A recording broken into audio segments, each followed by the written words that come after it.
이 아파트 계약금하고 옵션비 8천만 원은 엄마 아빠가 내셨지만 어쨌든 지금 대출은 달달이 100만 원씩 제가 갚고 있잖아요.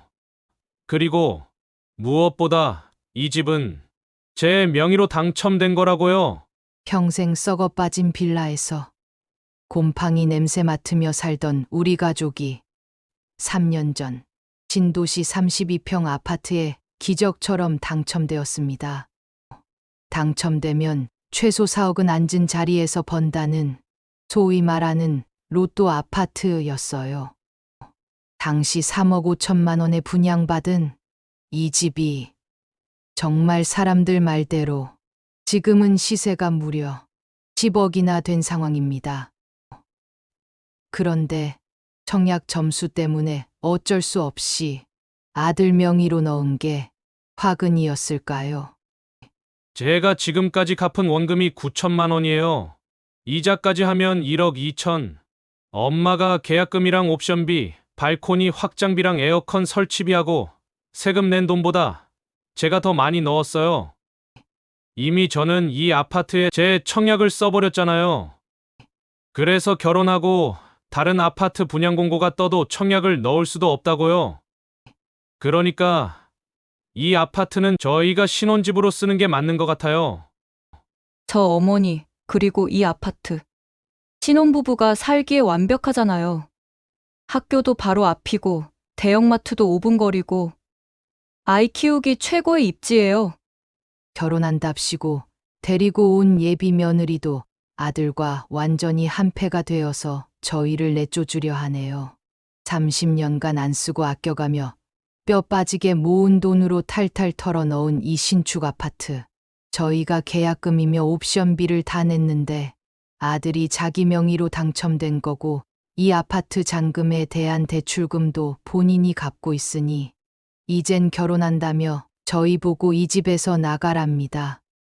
제 얘기 좀 끝까지 들어주시고 현명한 조언을 부탁드립니다. 저는 올해 62살, 평생 아들과 남편 뒷바라지하며 전업주부로 살았습니다. 남편은 아파트 경비원이고요.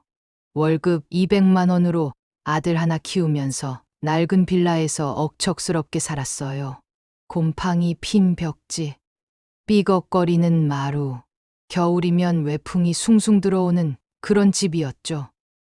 그러다 3년 전 아들 이름으로 청약을 넣었던 신도시 대장 아파트에 정말 기적처럼 당첨이 되었습니다. 소위 로또 아파트라 불리는 엄청난 입지의 아파트였고 모두가 원하는 32평에 당첨이 된 겁니다. 당시 분양가는 3억 5천만 원이었고요. 당첨 확인하던 날 기억이 아직도 머릿속에 생생합니다. 아들 핸드폰 문자로 온 청약 당첨 문자에 제 다리에 힘이 풀려 그 자리에 주저앉았어요. 남편은 이게 진짜냐며 몇 번을 되묻고 떨리는 손으로 당첨 화면을 몇 번이고 확인했죠. 평생 우는 걸 본 적 없는 아들도 기쁨의 눈물을 흘렸어요. 우리 세 가족은 서로를 꽉 껴안고 우리도 이제 사람 사는 집에서 살 수 있다며 펑펑 울었습니다. 제 인생에 이런 행운이 오다니요. 놀라운 건 지금 이 집의 시세가 10억이에요. 여러분, 10억이라고요. 제가 평생 벌어도 만질 수 없는 돈이죠. 이 아파트의 당첨이 기적 같았기에 저희는 무조건 계약금을 어떻게 해서라도 냈어야 했습니다. 아들 이름으로 당첨된 아파트이지만 당시 아들은 취업을 하지 못한 상태였기 때문에 돈이 한 푼도 없었습니다. 그래서 계약금과 옵션비, 각종 세금은 없는 형편을 쥐어짜서 오로지 100% 우리 부부가 그 돈을 다 냈습니다. 남편 월급을 한 푼 두 푼 꼬박꼬박 모아둔 통장에 1원도 남김없이 싹 털었어요. 30년 넘게 부은 보험도 깨고 비상금으로 모아둔 적금도 해약했죠. 발코니 확장, 시스템, 에어컨, 옵션비도 있고요. 이 금액만 해도 벌써 8천만 원이에요. 계약금을 뺀 나머지 잔금은 2년 뒤 아파트 입주 후 남편이 대출을 받아 갚아 나갈 생각을 했고요. 아들은 정말 이 아파트 청약에 이름만 빌려준 걸로 생각했었다고요. 손꼽아 기다리던 입주 첫날, 저희 세 가족이 너무 기뻐하며 아파트 구석구석에 감탄하며 행복해하던 모습이 눈에 선합니다. 새 아파트 특유의 페인트 냄새조차 향기롭더군요. 발코니에서 보이는 멋진 도시뷰, 단지 내 헬스장, 도보 5분 대형마트, 빌라에서 40년 살던 저희에겐 천국이었어요. 이 신축 아파트에 입주한 날부터 저희 세 가족은 매일매일을 행복해하며 오손도손 행복하게 살고 있었습니다. 다만 원래 남편 월급으로 이 집의 잔금 2억을 대출받아 갚으려고 했지만 형편이 너무 빠듯하더군요. 그러던 와중에 아들이 대기업에 턱하니 취업을 했습니다. 그래서 아파트 잔금 대출은 아들이 도맡아 매달 100만 원씩 갚고 있습니다. 이때까지만 해도 저희 세 가족의 완벽한 공동투자라고 생각했습니다. 그런데 지난 토요일 저녁 6시 23분, 이 천국 같던 아파트가 지옥 같은 애물단지로 변해버렸습니다. 아들이 갑자기 결혼하려는 사람이라며 똘똘해 보이는 아가씨를 데려왔어요. 같은 회사에서 일하며 만난 사람이라더군요. 엄마, 제 여자친구예요. 내년 봄에 결혼 생각하고 있어요. 취직한 지 몇 달이나 되었다고 갑자기 결혼한다는 아들, 예비 며느리라며 데리고 온 여자를 만난 기간이 6개월도 채 안 되어 보이던데. 우선 정성껏 김치찌개에 계란말이까지 후다닥 차려냈죠. 그런데 식사 후 아들이 꺼낸 말에 제 귀를 의심했습니다. 엄마, 할 얘기가 있어요. 사실 이 아파트 저희가 신혼집으로 쓰고 싶어요. 순간 머리가 하얘졌어요.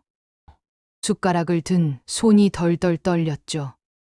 아들이 우물쭈물하며 말을 이어갔어요. 엄마도 잘 알겠지만 이 아파트 신혼부부가 살기 완벽하잖아요. 학교도 바로 앞이고 대형마트도 5분 거리고 아이 키우기 최고의 입지예요. 그리고 비수처럼 꽂힌 아들의 한마디가 뭔지 아십니까? 엄마, 솔직히 이 집 제 명의로 당첨된 거잖아요. 법적으로 제 집이에요. 대출금도 제가 갚고 있고요. 제가 떨리는 목소리로 물었죠. 그럼 엄마 아빠는? 우리가 낸 계약금이랑 초기 비용 다 합해서 8천만 원 든 건 어떻게 생각할래? 그 돈 없었으면 지금 이 집도 없었다. 너 지금 엄마 아빠한테 뭐 하자는 거야? 그건 제 결혼자금으로 생각해 주세요.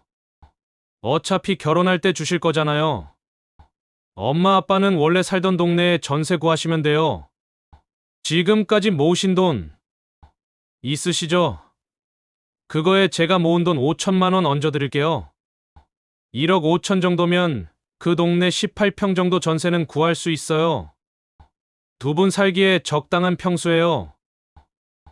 아들의 기막힌 소리에 숨이 턱 밑까지 차올랐습니다.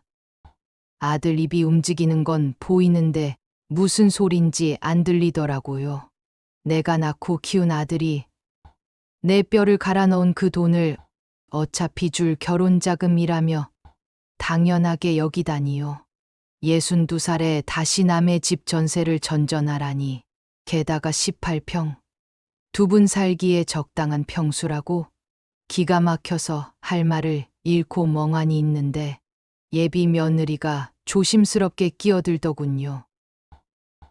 어머니, 오빠 명의로 이미 집이 있어서 10년간 청약을 못해요. 이 집 아니면 저희는 평생 전세살이에요. 그리고 여기가 애기 키우기도 정말 좋잖아요. 엄마, 제가 지금까지 갚은 원금이 8천만 원이에요. 이자까지 하면 1억 2천이라고요. 엄마가 넣은 돈보다 제가 더 많이 넣었어요. 아, 이 아이들은 이미 마음을 굳히고 우리에게서 이 집을 빼앗을 목적으로 지금 통보를 하는 거구나. 예비 며느리가 주장하는 것처럼 이미 서류상 집이 있는 상태라면 청약을 추가로 하지 못하는 것은 너무나 이해하지만 그렇다고 부모가 사는 이 집을 본인들이 차지하겠다고 당당하게 얘기하는 꼴이라니요. 맞는 말이라 해도 너무 기분이 나쁩니다. 계산기 두드리는 아들 손가락 소리가 제 심장을 후벼 파는 것 같았습니다. 탁탁탁. 그 차가운 숫자 노름에 30년 세월이 무너져 내렸어요.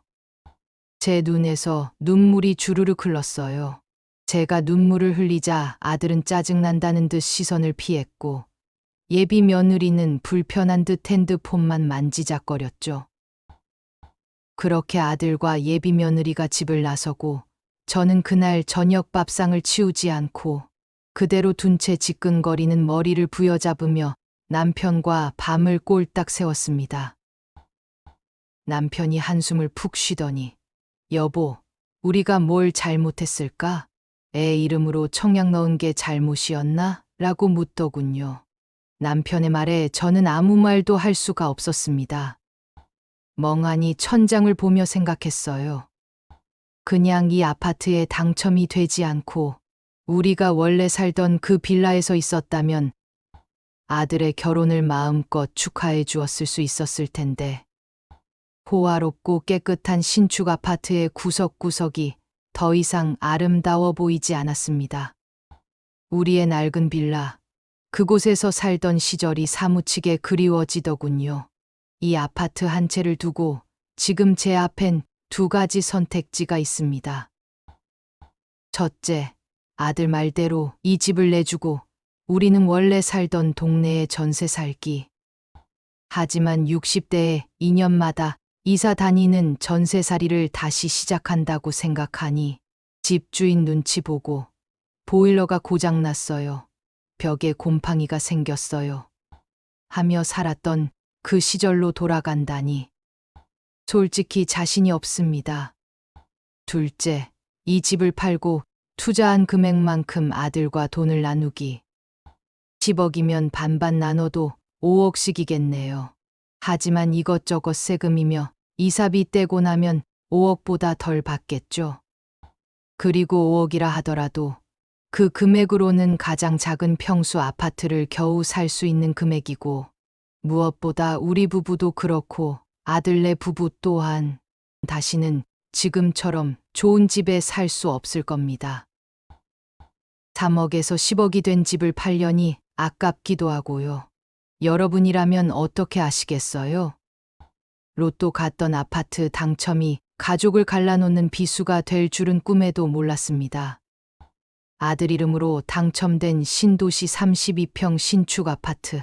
그러나 계약금과 각종 초기 비용은 60대 부모의 전 재산이 들어간 집. 그리고 그 집에 남은 대출을 매달 100만 원씩 갚고 있는 아들. 이 집은 누구의 집이라고 할 수 있을까요? 이 꼬인 실타래를 어떻게 풀어야 할까요? 혹시 비슷한 경험이 있으신 분 또는 제3자의 시선으로 냉정하게 판단해 주실 분들의 조언을 간절히 기다립니다. 댓글로 여러분의 생각을 들려주세요. 정말 아들에게 집을 내주는 게 맞을까요? 아니면 끝까지 버텨야 할까요? 이러다가 아들 혼사기를 막는 부모가 될까봐 하루하루 애가 탑니다. 혹시 제가 생각지 못한 제3의 해결책이 있을까요? 여러분의 한마디가 저희 가족의 미래를 바꿀 수도 있습니다. 댓글과 공감은 사랑입니다. 은빛사랑은 앞으로도 더 재미있고 깊이 있는 이야기로 돌아오겠습니다. 항상 건강하고 행복하세요.